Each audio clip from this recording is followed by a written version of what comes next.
4장 26절로 34절입니다. 또 이르시되 하나님의 나라는 사람이 씨를 땅에 뿌림과 같으니 그가 밤낮 자고 깨고 하는 중에 씨가 나서 자라되 어떻게 그리 되는지를 알지 못하느니라.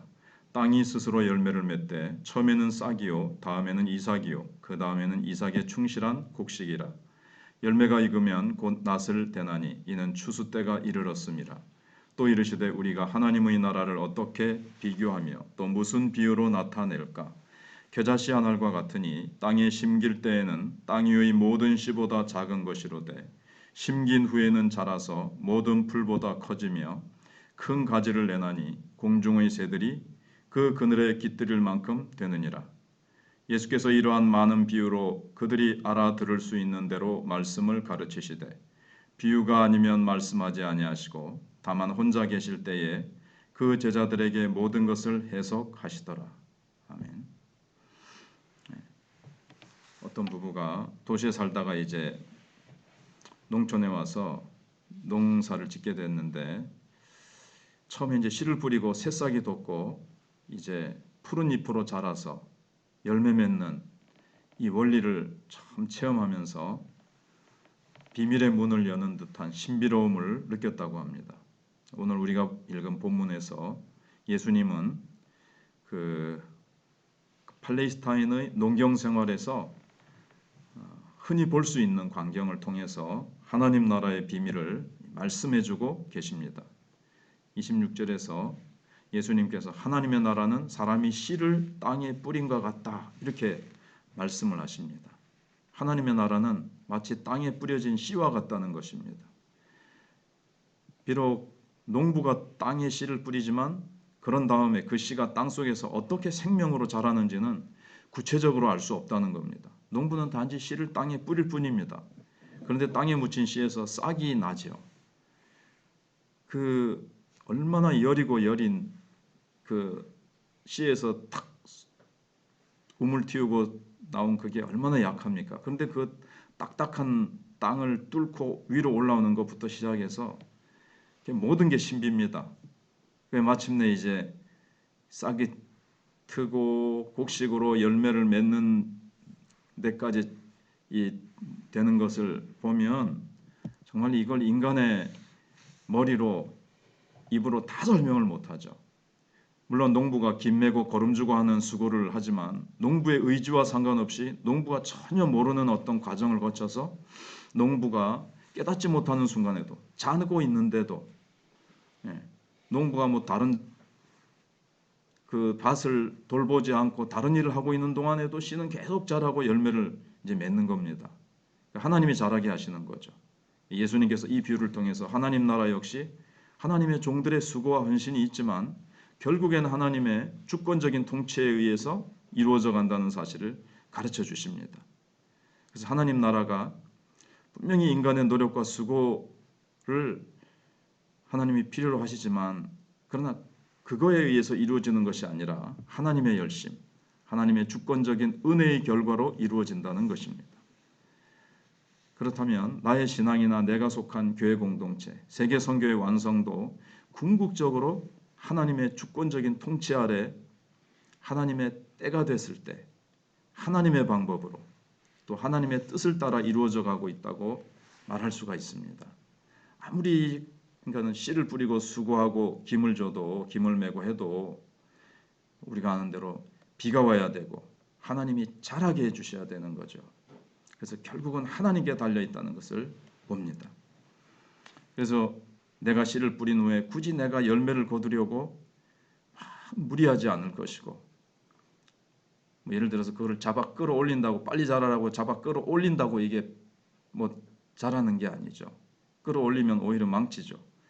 그래서 열매를 두고 또 이거 내가 했다 사람에게 영광을 돌리지도 않을 거죠. 하나님이 자라게 하셨으니까 당장 열매가 또 없다고 해서 낙심하지도 않을 겁니다. 하나님이 하시기 때문에 그렇습니다. 땅에 뿌려진 씨의 특성은 그 씨가 갖고 있는 이 방금 말씀드린 역동적인 이 생명력입니다. 싹이 나고 꽃이 피고 여기서 어떻게 이런 꽃이 필까? 어떻게 이런 곡식으로 자랄까? 그렇지만 그 안에 하나님이 딱 프로그램이 딱 하나님이 심어 놓으셔가지고 얼만큼 되면 꽃이 피고 얼만큼 되면 또 뭐가 자라고 뭐가 되고 이렇게 탁탁탁탁 되는데 참 신기해요. 그래서 생명력은 농부가 결코 알 수 없는 비밀입니다. 지금도 아무리 과학이 발달돼도 그 작은 씨앗 하나에서 어떻게 곡식으로 여물기까지 그 과정을 인간이 그러니까 씨앗은 못 만들어내는다는 거죠.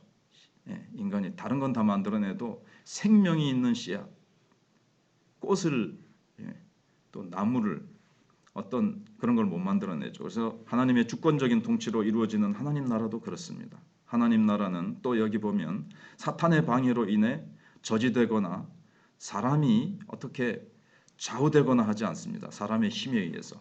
하나님의 나라는 예수님의 임재와 함께 시작되었고 역동적인 생명력으로 현재 우리 가운데 진행되고 있으며 마침내 미래에 하나님의 나라가 완성되면 우리 가운데 눈에 보이게 탁 임하게 될 것입니다. 요한계시록 끝장에 있는 것처럼. 그래서 29절에 열매가 익으면 곧 낫을 대나니 이는 추수 때가 이르렀음이니라. 씨를 뿌린 때가 있고 추수할 때 사이가 얼마나 많은 시간이 걸렸는지 본문은 정확히 말해주고 있지 않습니다. 그러나 필연적으로 오는 사실은 반드시 추수의 때가 온다는 겁니다. 이 세상 종말의 때가 오고 예수님이 재림하시는 날 반드시 이 추수, 그래서 불신자는 지옥에, 그래서 가라지는 불에 던져지고 알곡은 창고에 들여지듯이 추수의 때에 하나님의 백성들은 다 거둠을 받아서 천사들이 다 불러 모아서 이제 천국에 들어가게 되죠. 그래서 농부에게 필요한 것은 믿음과 소망과 수고와 인내입니다. 반드시 추수의 때가 있다. 반드시 열매 맺는 날이 있다. 이걸 믿고 계속 나가는 겁니다. 쉬지 않고 포기하지 않고 절망하지 않고 이런 하나님의 이 주권적인 통치를 신뢰하는 믿음과 소망이 있기 때문에 오늘도 우리가 눈물로 씨를 뿌리는 순종과 헌신이 결코 헛되지 않을 수 있다는 것을 우리가 믿고 나가는 겁니다. 그래서 예수님이 알지 못하게 자라는 이 씨 비유에 이어서 겨자씨 비유를 통해서 이번에는 첫 번째는 생명력이고 두 번째는 영향력을 얘기해 주고 있습니다. 겨자씨는 31절 말씀처럼 이스라엘 사람들에게 있어서는 가장 작은 씨앗을 상징합니다. 그러니까 이제 겨자씨가 이 세상에 있는 씨 가운데 가장 작은 씨는 아닙니다. 더 작은 씨가 있다고 합니다. 그런데 이제 이스라엘 백성들의 사는 거기에서는 가장 작은 거를 말할 때 겨자씨만 하다 이런 거죠. 눈에 띄지 않을 정도로 작은 씨인데 조건만 좋으면 모든 풀들보다 크게 3m 크기까지 자란다는 겁니다. 물론 나무는 얼마든지 크게 자랄 수 있지만 모든 풀들 가운데 이렇게 자란 가지 그늘에 공중에 날던 새들이 깃들이게 된다는 겁니다. 마치 겨자씨는 크기가 너무 작아서 아무에게도 주목받거나 기대의 대상이 되지 못하는 씨입니다. 보잘것없는 작은 씨에서 뭔가를 기대한다는 것은 이제 무리하게 여겨질 수 있다는 거죠. 근데 결과는 시작할 때는 상상할 수도 없었던 만큼 대단하다는 거예요. 그 뭐 코끼면 날아갈 정도의 작은 씨가 나중에 3m 정도 자라서 새가 깃들일 정도가 된다. 그 씨앗만 봤을 때는 뭐 상상이 안 되죠. 하나님 나라도 그렇다는 겁니다. 겨자씨 한 알이 땅에 심겨진 것처럼 들레지 않게 뭐 떠들썩하게 야단법석 부리지 않고 정말 뭐가 되겠나 할 정도로 그렇게 시작을 하지만 결과는 아무도 상상할 수 없을 만큼 창대해진다는 겁니다. 시작은 조용하고 눈에 띄지 않고 미약해 보이지만 그 마지막은 하나님의 영광스럽고 놀라운 승리로 완성될 것이라는 겁니다. 지금 겨자씨를만 보면서 이게 뭐가 되겠노가 아니라 그 씨앗을 통해서 하나님이 역사하실 미래의 영광스러운 하나님의 기적적인 권능과 그 놀라운 승리를 우리가 믿음의 눈으로 바라봐야 된다는 겁니다. 실제 예수님은 하나님 나라의 복음을 로마 제국의 수도에서 시작하신 것이 아니라 그 변방 속국인 이스라엘 거기도 갈릴리에서 탁 시작하시죠. 또 가버나움 이런 데서 참 다른 사람들이 전혀 눈길 주지 않는 시골 마을에서 전파하기 시작하셨습니다. 세상 안목으로 보면 너무나 미미한 움직임이었고 전략적으로 볼 때는 형편없었습니다. 중앙에서 시작하지. 나중에 퍼져간 근데 나중에는 이제 막 거기서 시작된 게 막 퍼져가면서 바울이 로마까지 가지 않습니까? 그래서 뭐 저 예수라는 자가 시작한 저거 조금 퍼져나가다가 사라지겠지 했는데 그렇지 않았습니다.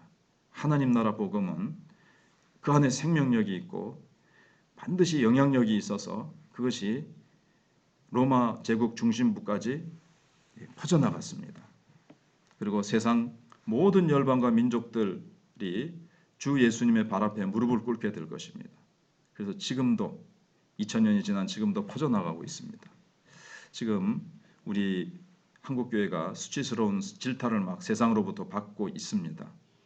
그럼에도 불구하고 우리가 하나님 나라의 영향력을 믿기 때문에 우리가 크기에 연연하지 말고 교회의 본질을 놓지 않고 계속 힘써 주님의 교회를 세워가야 될 것입니다.